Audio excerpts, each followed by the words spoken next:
Good morning and welcome to the Core Connection. I'm Mira Rubin here with you on Enlightened World Network. And today's topic is navigating change. Change by its very nature is disruptive and uncomfortable most often. And um, we're going to have a conversation about what's the nature of change and how do we navigate it for our greatest unfoldment and fulfillment and fruitfulness. So until then, before we get started, let's take a moment or two to get present. So let's take a deep breath in through your nose and hold it.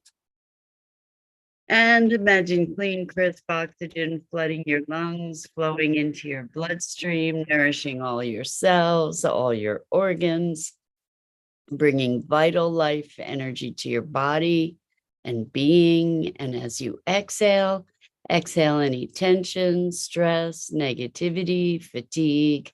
And now let's take another deep breath in through your nose and hold it. This time, imagine brilliant, bright light lighting you up from the inside out, illuminating, electrifying, and energizing all your cells, all your molecules, all your electrons, creating this brilliant beam of light and energy from your heart out into the world. And as you exhale, exhale any remaining tension, stress, negativity, fatigue. And now let's press our palms together, vigorously rub your hands together, feel the friction, the temperature, the pressure, the motion, and the tickling and tingling when you stop, and allow all those sensations to bring you present right here, right now, into this remarkable physical form that enables you to experience life. Welcome, welcome, welcome. So good to be with you this morning, this Friday morning. Welcome, Rosalind. So good to have you join us this morning. And today we're talking about navigating change. So change in and of its, I think, inherent to its nature is a discomfortableness, or I don't think that's a word, but is the discomfort that comes with it, the sense perhaps of disorientation.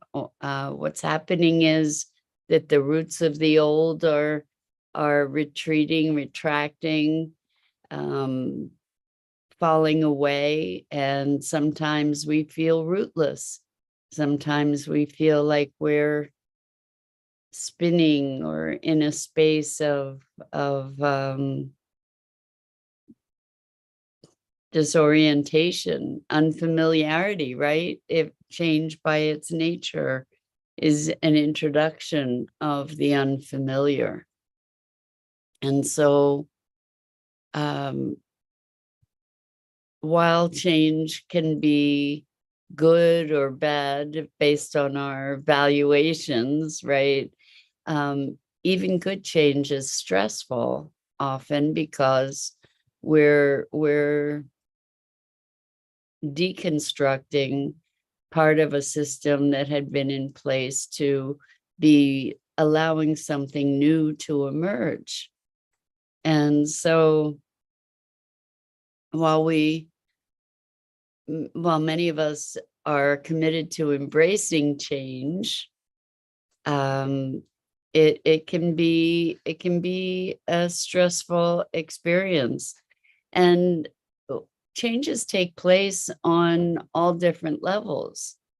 When we go through emotional growth and transformation, there's a lot of change that's taking place, and we can sometimes feel confused or separate from ourselves or disoriented or out of balance as we're trying to find new footing on shifting sands, so to speak. And it occurs to me that the more we are, and the more we empower ourselves to be in flow, to hold with open hand, to allow ourselves to not be so attached to our ideas of how things are, or our ideas of how we are or who we are, the more fluidity we'll be able to bring to this process of change and transformation. The more adaptable we'll become. And it makes me think of our conversation about resilience and how resilience can be the enemy of change. Good morning, Kimberly. How great to have you here with us this morning. It's been a while. We're talking about navigating change. And when we talk about resilience or adaptability, sometimes the idea is that we get to stay the same regardless of changing circumstances. And oh, interesting, Rosalind. I love it. Rosalind says, wishing change from the couch, being too comfortable. I'm guilty. What metrics to use? I guess it requires knowing where you're going. That vision can be unattainable, can seem unattainable.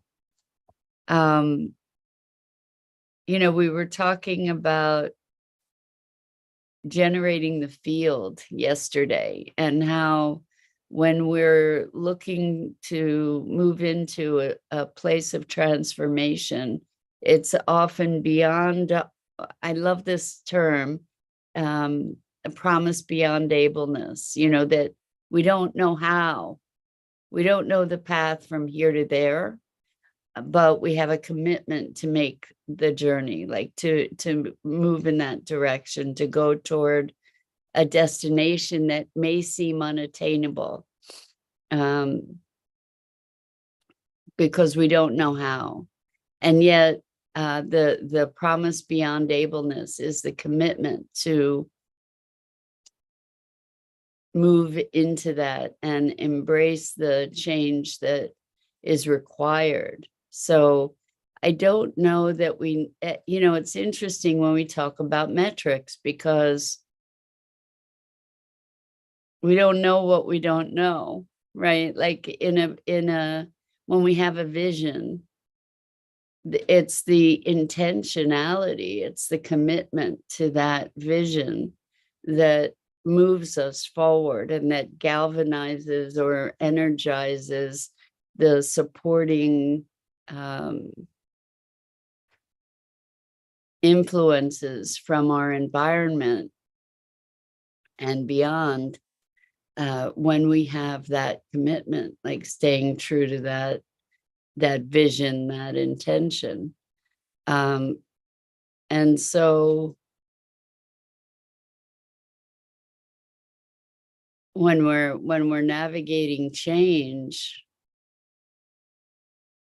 it's a time of disruption, right? In order to change, in order to truly transform, and maybe there's a distinction between change and transformation, but in order to truly transform, we need to be grounded in a commitment that it's interesting that to use the term grounded, because at the same time, like the grounds are shifting.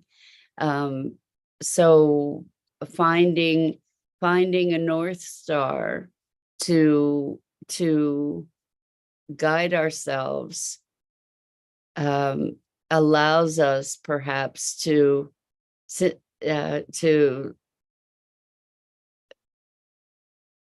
move with, dance with the changing in the ground itself.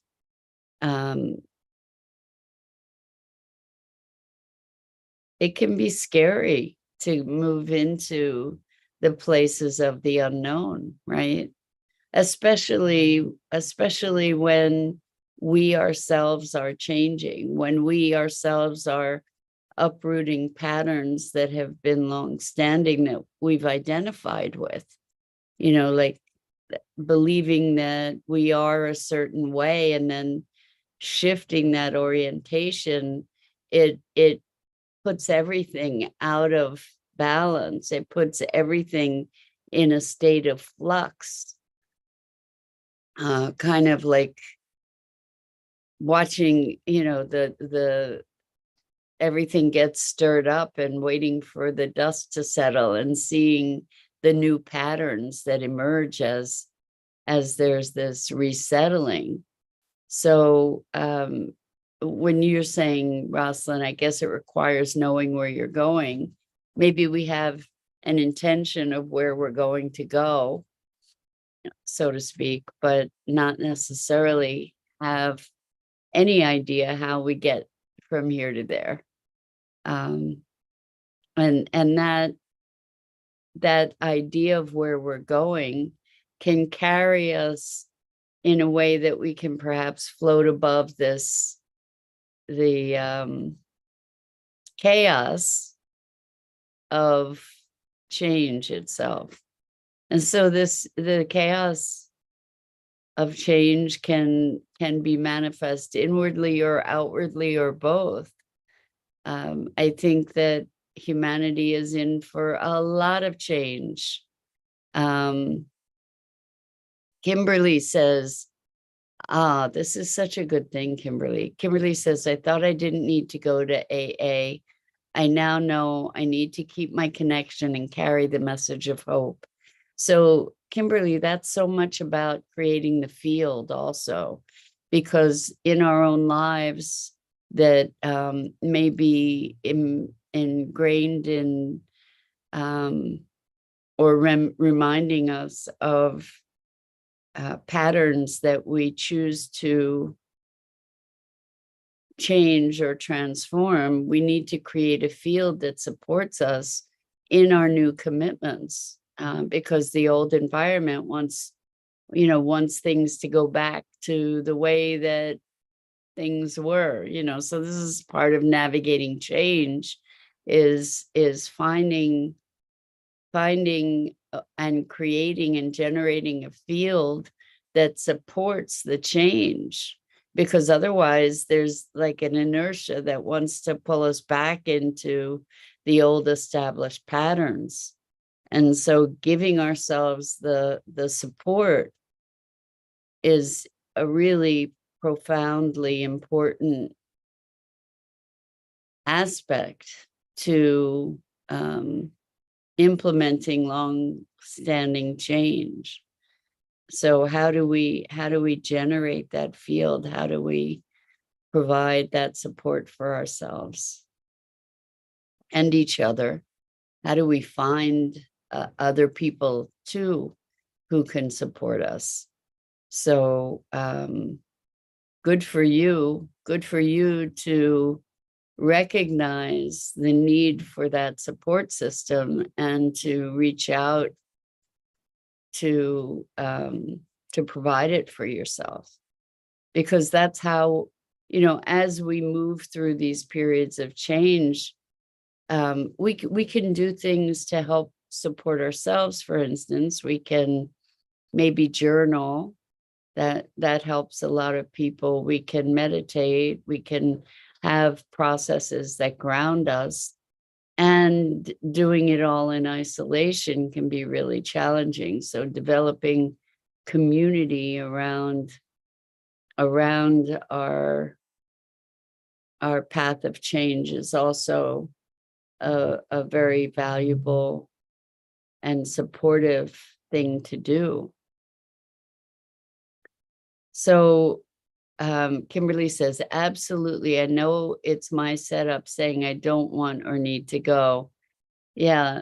So maybe looking at it as a gift you give yourself instead of I need to, It's that you have a commitment and you can give yourself the gift of support. That might be another way to look at it that offers you more incentive. So but the thing is with change, we often, as much as we might want it, we often resist it with great intensity. even though it's something that we've chosen for ourselves, path of change, or transformation, we often find ourselves in resistance, wanting to go back to the same old, even though the same old might be really destructive and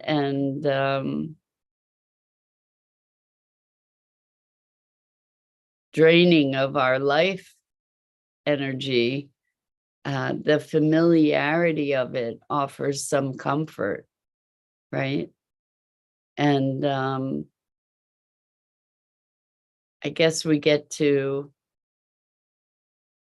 take action beyond that inclination to drift into comfort, right? For comfort's sake. And sometimes change is thrust upon us. And this is something that I think humanity is going to be contending with, that there's lots of change that is going to, if we continue in the direction we're going, there's lots of change that's going to be thrust upon us. And the question is, how do we navigate that change with some semblance of grace?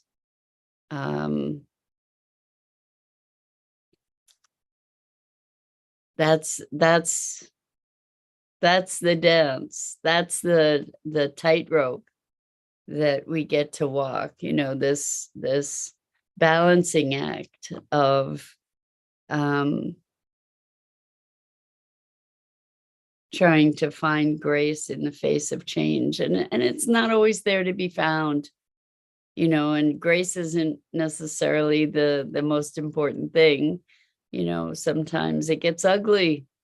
Change can be ugly, and what I mean by ugly is just deeply disruptive and confusing and emotional in a way that is, where we feel at a loss. We feel at a loss for the familiar, right?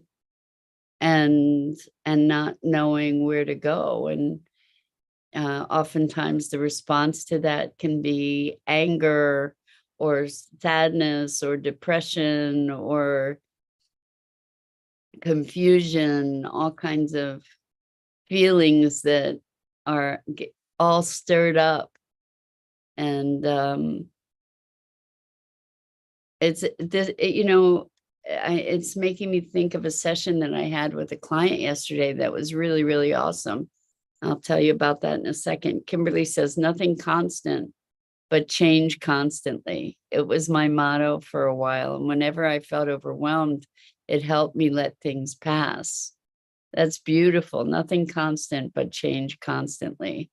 Yes. Well, that's the constant, is that everything is changing in some way or another.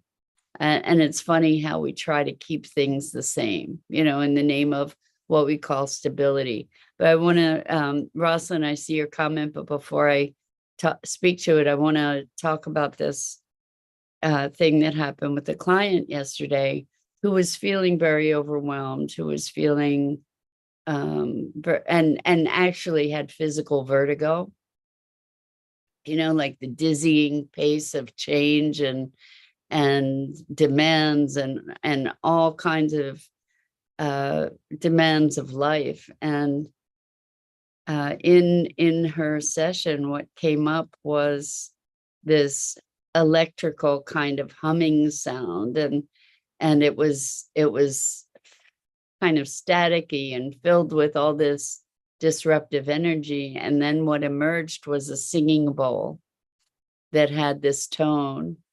And she was able to identify the tone as C sharp. And she looked it up, and it said that it was the tone of Om and the connection with the earth. And as she was toning this, she just kept toning it and being with the sound, not thought, not imagery, just being with this sound. What she noticed was that her body started relaxing. What she noticed was that she started feeling grounded, and that this was the tone of Mother Earth that was helping, that just showed up in her session to calm her and ease her and ground her. And it can be something that simple. What happened was that her vertigo disappeared as she was toning. And that it can be that simple to bring ourselves to a place of presence. That's really what we're looking for, is to find ourselves in a place of presence that is beyond time and space and change, that is the ever constant. And that when we are present to that space of the ever constant, then we can navigate change. And so finding a practice that may be as simple as that toning to come back and be grounded and find our own center, it then allows us to move through and experience that change in grace. So Rosalind says, having support from others for help, so not feeling like you have to do it on your own. I think this notion that we can do it on our own is not the most, not necessarily the best idea, not necessarily the best solution. We are all connected after all. So Rosalind continues, a life coach or a group of peers who have the same goal. The gift of support for self may be tools like taking 20 minutes or other time blocks to immerse oneself in the new field. 100%. And that's what we're just talking about, for instance, with the toning, like training the nervous system and growing new neural pathways to continue in the desired direction. Journaling, a form of visualization and possibility. Exactly, Rosalind. 100%. And so what we are doing, and what that toning, for instance, would do, is to help retrain neural pathways, grow new neural pathways, retrain the nervous system, give yourself a space of safety and ease, that in change, in times of change and disruption, what happens is that we get locked into adrenal responses and fight or flight and panic mode, and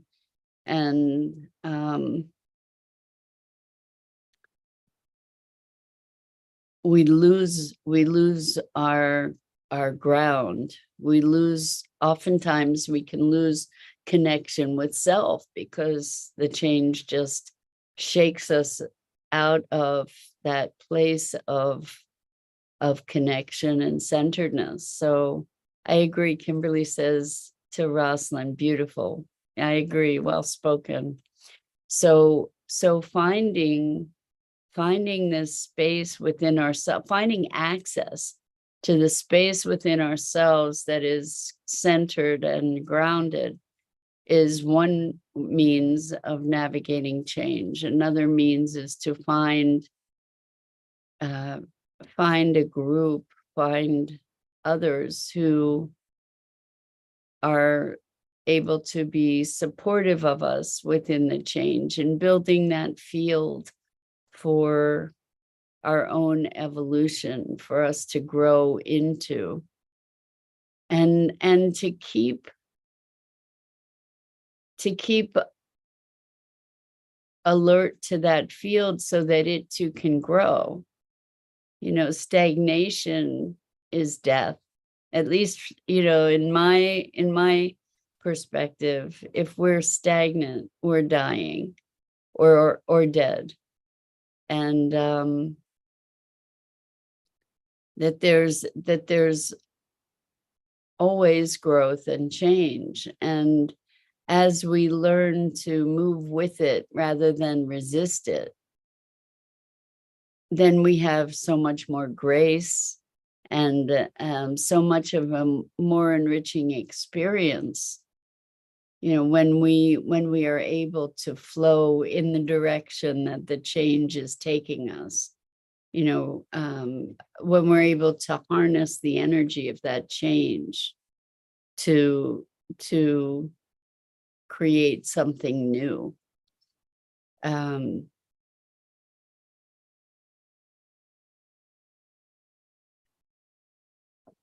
It's in our resistance to what is that we create tremendous pain, suffering, despair, disruption for ourselves and for others.